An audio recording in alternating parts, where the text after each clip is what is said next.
இப்ப எதுக்கு அதில் போடுவா? ஏதோ ஒன்று போடுறா கம்முன்னு. டேய் என்னடா பண்றீங்க? மாப்ள நான் ஒரு புது கெமிக்கல் கண்டுபிடிக்க போறேன். உனக்கெல்லாம் வெக்கமே இல்லையாடா? சோறு தானே திங்கிற. எரிச்சல் வருது இவனை. நான் கெட்ட வாரத்துல திட்டி போயிருவேன். அப்புறம் வெத்தம் கொதிக்குது உன்னை பார்க்க போயிரு. டேய் முதல்ல ஊத்துற கெமிக்கலோட பேரை சொல்லு. இதுவே உனக்கு தெரியாது, நீ கெமிக்கல் கண்டுபிடிக்கிறியா? ப்ரோ சூத்து மூடிட்டு கொஞ்ச நேரம் உட்காருங்க ப்ரோ. நான் 1008 டென்ஷனில் இருக்கேன் ப்ரோ. ப்ளீஸ் ப்ரோ தப்பா எடுத்துக்காதீங்க. ஏண்டா பேர் தெரிஞ்சுக்கிட்டா மூலிகை மருந்து கண்டுபிடிச்சாங்க. 4-5 மூலிகை சேர்த்து அரைச்சி ஒரு மருந்து கண்டுபிடிச்சாங்க. அது ஒர்க் அவுட் ஆகுதான்னு பார்த்தாங்க, ஒர்க் அவுட் ஆயிடுச்சு. அதுக்கப்புறம் ஒரு பேர் வச்சாங்க. அதேதான் இங்கேயும். அடங்கம்மால பார்த்தா உன்னை பெத்தாலா இல்ல யானை கக்குச்சாடா? நான் கேட்க மாட்டேனாங்க, அறிவு வேணாங்க.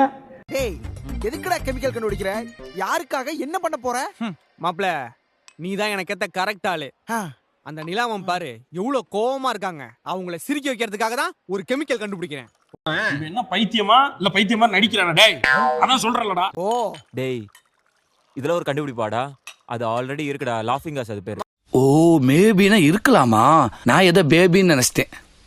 ஆமா மாப்ள டேய் இது அது கிடையாதுடா. அத மோந்து பார்த்தா சிரிக்க மட்டும் தான் செய்வாங்க. ஆனா இத மோந்து பார்த்தா சிரிக்கிறதோட சேர்த்து நம்ம மேல பாசமா இருப்பாங்க. அடிக்க மாட்டாங்க, திட்டவும் மாட்டாங்க. என்னால முடியலடா. டேய் அதுக்குன்னு கண்ட கெமிக்கல் எல்லாம் கலந்துட்டு இருப்பியாடா? ஏதாவது 1-2 ஆகி வெடிச்சு கெமிஸ்ட்ரி அப்படி தான் ஏற போகுதுடா. ஏன்டா பயப்படுற? தைரியமா போக வேண்டியதானே. லைஃப் எல்லாம் வாழணும். சும்மா இப்படி பயந்துகிட்டே இருந்தேன்னு வச்சுக்க வாழ்க்கை உன்னை செஞ்சிடும். நீ வாழ்க்கையை செய்யணும்டா.